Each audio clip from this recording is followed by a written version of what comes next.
Film का starting scene जमीन के ऊपर बादलों के व्यू से शुरू होता है और एक डेथ नरेटर मेल वॉइस आती है कि कोई भी हमेशा जिंदा नहीं रहता, खवा वो कितनी ही कोशिश क्यों ना कर ले। मेरी नसीहत ये है कि जब वक्त आता है तो पैनिक नहीं होना चाहिए। अब एक ट्रेन बर्फ के एरिया से गुजरती दिखाई देती है और इसमें मेन कैरेक्टर लीजल बैठी होती है। ये एरा नाजी जर्मनी के दौर वर्ल्ड वॉर 2 का होता है। लीजल अपने छोटे भाई की डेथ ट्रेन में देखती है जिसको एक जगह रुककर दफना दिया जाता है।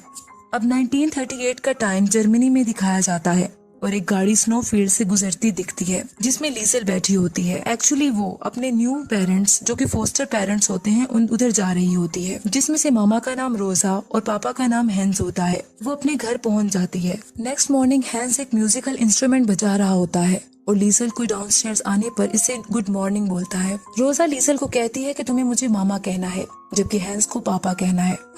थोड़ी देर में दरवाजा खटखटाता है कोई और एक बच्चा होता है जिसका नाम रूडी होता है जो बाद में लीजल का बेस्ट फ्रेंड बन जाता है। लीजल रूडी के साथ स्कूल जाती है। जब रूडी और लीजल स्कूल पहुंच जाते हैं और क्लासरूम में जाते हैं तो सब बच्चे खड़े होते हैं टीचर के सामने। टीचर लीजल से नाम पूछती है और इसको चौक देती है ताकि वो बोर्ड पर अपना नाम लिख सके। लीजल को लिखना और पढ़ना नहीं आता, इसलिए वो 3 क्रॉस लगा देती है बोर्ड पर जाकर, जहाँ से पता चलता है कि लीजल को लिखना नहीं आता। सब बच्चे हंसने लगते हैं लेकिन टीचर सबको साइलेंस बोलती है और लीजल को सीट पर जाने का कहती है। इसके बाद लीजल घर आ जाती है। इसकी मदर लीजल को अंदर ले जाती है। नाइट टाइम में इसका फादर हैंस गुड नाइट कहता है और लीजल के पास एक किताब देखता है। हैंस कहता है कि ये रियलिटी में तुम्हारी है। लीजल कहती है ये किताब हमेशा से मेरी है, ये मेरे भाई की है। फिर वो पूछता है तुम जानती हो कि इसमें क्या लिखा है, जिस पर लीजल नो कहती है क्योंकि इसे पढ़ना नहीं आता। हैंस कहता है कि मैं अच्छा रीडर नहीं हूँ। फिर भी शुरू करते हैं। फिर वो किताब पढ़ते हैं। नेक्स्ट मॉर्निंग लीजल स्कूल में सब बच्चों के साथ यूनिफॉर्म पहने एक सॉन्ग सिंग कर रही होती है जिसमें जर्मनी के लोगों की बात होती है। इसी दौरान नवंबर 1938 का टाइम दिखाया जाता है जहां मार्केट में आर्मी शीशों को तोड़ रहे होते हैं और लोगों पर बिटर वायलेंस दिखा रहे होते हैं। हर जगह स्ट्रीट में पेजेस बिखरे होते हैं। अब एक जगह के और एक घर का दरवाजा कोई खटखटाता है और एक नया किरदार इंट्रोड्यूस होता है जिसका नाम मैक्स होता है। वो ज्यू होता है यानी यहूदी होता है। वहाँ से वो सोल्जर से बचकर निकल जाता है। फिर दोबारा लीजल का घर दिखाया जाता है जहाँ लीजल का फादर हैंस इसको रीड करना सिखा रहा होता है और ये भी कहता है कि अगर मैं मर गया तो मुझे यकीन दिलाओ कि वो मुझे सही दफनाएंगे और मुझसे प्रॉमिस करो। फिर हैंस इससे बुक ले लेता है और कहता है कि मेरे साथ आओ, तुम्हारे लिए एक सरप्राइज है। वो लीजल को बेसमेंट में ले जाता है जहाँ दीवारों पर अल्फाबेट्स और वर्ड्स लिखे होते हैं। वो बताता है कि ये डिक्शनरी है और उसको चौक देता है और उसको कहता है कि तुम इन अल्फाज को यहाँ लिख सकती हो। लीजल बहुत खुश हो जाती है क्योंकि इसे पढ़ने लिखने का शौक होता है। लीजल थैंक यू पापा बोलती है। इसके बाद दरवाजा कोई खटखटाता है और हैंस को घर लेने आता है। लीजल को हैंस आवाज देता है कि जल्दी आओ वरना हम परेड मिस कर देंगे। नाइट टाइम होता है। सब लोग, पूरे टाउन के लोग एक जगह जमा हो जाते हैं जहाँ एक आर्मी ऑफिसर स्पीच कर रहा होता है। वो कहता है कि नेशनल सोशलिस्ट रेवोल्यूशन के दौरान हमारी नेशन कम नहीं होनी चाहिए। हमारा डिटर्मिनेशन अपने आप को मोरली और इंटेलेक्चुअली साफ करना है। एजुकेशन, थिएटर, फिल्म्स, लिटरेचर और प्रेस, ये सब सपोर्टिंग पिलर्स हैं जो कि हमारी नेशन की शख्सियत को एक अलग शेप दे सकते हैं। यही वजह है कि आज रात हम सब इकट्ठे हुए हैं ताकि हम अपने आप को इंटेलेक्चुअल डर्ट से आजाद कर सकें। फिर वो दरमियान में बुक्स के ढेर को आग लगा देते हैं और वो कहता है कि हमें इलनेस को जड़ से उखाड़ना है जिसने जर्मनी को इन्फेक्टेड किया हुआ है पिछले 20 सालों से। हम अपने दुश्मनों से फाइट करेंगे अगर जंग होती है और हम अपने फ्यूचर के लिए खड़े होंगे जब तक हमें आखिरी फतह न मिल जाए। इस तरह की वार हमारे एनिमीज को खत्म कर देगी। लीजल सब गौर से सुन रही होती है और सारे लोग साथ में आवाज लगा रहे होते हैं। ऑफिसर ये भी कहता है कि ये कम्युनिस्ट और यहूदियों को हम खत्म कर देंगे। फिर वो आवाज लगाता है ग्रेट जर्मन अडोल्फ हिटलर। फिर सब लोग एक हाथ सीधा कर कर एक सॉन्ग सिंग करने लग जाते हैं। थोड़ी देर में सब वहाँ से चले जाते हैं। लीजल वहाँ जाती है जहाँ बुक्स चल रही होती हैं और वहाँ जमीन पर गिरी एक बुक उठाकर अपने कोट में छुपा लेती है। हैंस वहाँ आ जाता है और कहता है कि मैंने तुम्हें मुझसे चर्च में मिलने को कहा था। लीजल सॉरी पापा बोलती है। हर जगह बुक्स के पेजेस बिखरे होते हैं। फिर लीजल को कफ होने लगती है क्योंकि हल्की जली हुई बुक इसके कोट में होती है। हैंस को पता चल जाता है लेकिन वो कुछ नहीं कहता, बस ये कहता है कि हम इसको सीक्रेट रखेंगे और इसको दूसरी किताबों की तरह बेसमेंट में जाकर रीड करेंगे।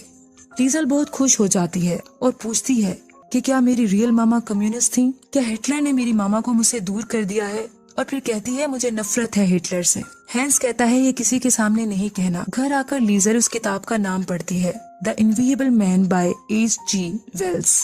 फिर अचानक से कोई दरवाजा खटखटाता है। हकीकत में वो वही किरदार मैक्स होता है जो कि एक जूइश फर्स्ट फाइटर होता है। वो घबराया हुआ आता है और मदद मांगता है और रोजा और हैंस इसको अपस्टेयर्स भेज देते हैं। हैंस लीजल को बताता है कि मैक्स का फादर वार में इसके सामने मरा था और इसके फादर ने मेरे लिए अपनी जिंदगी दी थी और मैं इसकी फैमिली का एहसानमंद हूँ। फिर वो इसे कहता है लीजल को कि मुझे अपने अल्फाज दो कि तुम ये किसी को हमारे विजिटर्स का नहीं बताओगी और अपनी रूह को भी नहीं। लीजल वादा करती है कि वो किसी को नहीं बताएगी और फिर नेक्स्ट मॉर्निंग स्कूल चली जाती है। स्कूल ऑफ होने पर लीजल रूडी के साथ भागती है और जल्दी से अपने घर आ जाती है। फिर रात को जब जूश मैक्स सोया होता है तो इसके हाथ में एक बुक होती है। वो इसके हाथों से बुक लेने लगती है कि मैक्स की आंख खुल जाती है और वो कहता है कि तुम क्यूरियस गर्ल हो। वो बुक इसे वापस कर देती है और पूछती है ये किताब किसके बारे में है। तो मैक्स कहता है ये हिटलर के बारे में है। फिर लीजल पूछती है क्या तुम हिटलर से छुप रहे हो, क्या तुम कम्युनिस्ट हो, क्या इन्होंने तुम्हारी माँ को ले लिया है। इस पर मैक्स कहता है कि नहीं, मैं यहूदी हूँ। नेक्स्ट मॉर्निंग रोजा लीजल के पास आती है और कहती है कि तुम्हारे लिए एक काम है। उसको लॉन्ड्री के कुछ कपड़े देती है और एक घर जाने का बोलती है। कुछ ही देर में वो रूडी के साथ उस घर में पहुंच जाती है जहां एक ओल्ड लेडी इल्सा होती है जो कि इसको अंदर बुला लेती है और इसको अपनी लाइब्रेरी में ले जाती है क्योंकि शायद वो जान जाती है कि लीजल को लिखने पढ़ने का शौक है। लीजल वहां जाकर बहुत खुश होती है और बुक्स को टच करती है। फिर एक बुक द ड्रीम करियर उठाती है।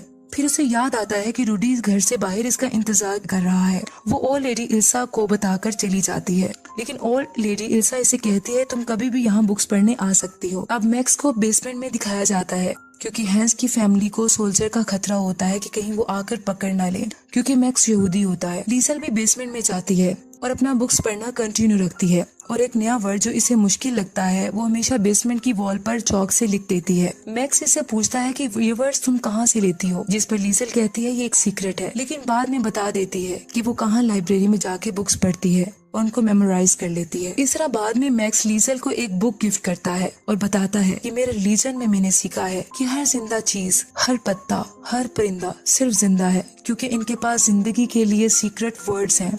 हम में और क्ले में फर्क सिर्फ वर्ड्स का है, अल्फाज जिंदगी होते हैं। फिर आहिस्ता आहिस्ता बहुत सर्दी बढ़ जाती है। स्नो फॉलिंग की वजह से मैक्स बीमार हो जाता है और बेसमेंट में सर्दी से रहने की वजह से अब लीजल को लगता है कि मैक्स मर जाएगा। वो अपने डेड ब्रदर की पिक इस पर रख देती है और हमेशा की तरह इसके पास बैठकर बुक्स पढ़ती है। The invisible man by H.G. Wells. एक स्ट्रेंजर एक सर्दियों के दिन फेब में बहुत ही तेज हवा और बर्फबारी में यहाँ आया। कोई इसके बारे में नहीं जान सकेगा जब तक कि वो मर ना जाए। इसके बाद लीजल उसी ओल्ड लेडी इल्सा के घर चुपके से विंडो के जरिए लाइब्रेरी में जाती है और एक बुक को चुरा लेती है क्योंकि इल्सा का हस्बैंड लॉन्ड्री लाने से मना कर देता है। तो इस तरह वक्त गुजरने के साथ साथ वो एक एक करके बुक चुराती रहती है लाइब्रेरी में चुपके से और रूडी भी इस बात को जान लेता है, लेकिन वो ये कहती है कि मैंने सिर्फ बोरो की है। इसके बाद लीजल रूडी को मैक्स के बारे में भी बता देती है। अब बहुत सारे सोल्जर्स बार बार इसी एरिया में चेकिंग के लिए आते रहते हैं कि कोई कम्युनिस्ट या यहूदी तो यहाँ नहीं रह रहा। लीजल की फैमिली अलर्ट रहती है। इस तरह दोबारा सोल्जर का रेड होता है। पूरे एरिया के लोग अपने बैग्स को नाइट टाइम में घरों से बाहर ले जाते हैं और एक तरफ मूव करते हैं। मैक्स को घर छोड़कर हैंस रोजा लीजल के साथ भी उसी जगह पर जाकर छुप जाते हैं, लेकिन मैक्स बेसमेंट से घर से बाहर आ जाता है और बाहर आकर बहुत खुश होता है। मैक्स खुशी से आसमान के तारों को देखता रहता है कि अचानक से सोल्जर की वैन आ जाती है। वो खुद को जल्दी से छुपा लेता है। नेक्स्ट डे मैक्स ये डिसाइड करता है कि इसे यहाँ से चले जाना चाहिए ताकि ये फैमिली इसकी वजह से मुसीबत में ना आ जाए। लीजल को मैक्स के यहाँ से जाने का बहुत दुख होता है। मैक्स रात के अंधेरे में निकल जाता है। लीजल बहुत रोती है और हैंस और रोजा भी परेशान हो जाते हैं। फिर नेक्स्ट डे पता चलता है कि लीजल का बेस्ट फ्रेंड रूडी इसको एलीट ट्रेनिंग के लिए सिलेक्ट कर लिया गया है जो वो समर में स्टार्ट करेगा। हैंस को भी इसी दौरान एक पोस्ट आती है कि आर्मी के लिए सिलेक्ट कर लिया गया है। लीजल कहती है कि हर कोई जा रहा है, इवन के रूडी भी। हैंस कहता है कि अपनी मामा रोजा का ख्याल रखना क्योंकि वो स्ट्रॉन्ग नहीं है जितनी वो दिखती है। इस तरह हैंस भी चला जाता है। अब बहुत ज्यादा अरसा गुजर चुका होता है। लीजल स्टेयर्स में किताब लिए बैठी होती है। इतनी देर में रेंजर्स की वैन वहाँ आती है और हैंस उतरता है। लीजल इसे देखकर खुश हो जाती है और पापा कहती है कि आप घर वापस आ गए हैं। हैंस अपने घर में बैठा लीजल से बात करता है। लीजल कहती है कि मैं मैक्स के बारे में सोच रही थी, हैरान होते हुए कि वो कहाँ है। हैंस कहता है मैं भी। इस तरह वॉर दोबारा शुरू हो जाती है क्योंकि वॉर डेज होते हैं। नेक्स्ट डे सब कुछ मिट चुका होता है, घर टूट चुके होते हैं, डेड बॉडीज हर जगह बिखरी होती हैं, बिल्कुल सब खत्म हो जाता है। सोल्जर एक जगह के नीचे से एक जिंदा लड़की को निकालते हैं, वो लीजल होती है। लीजल बच जाती है और जख्मी होती है।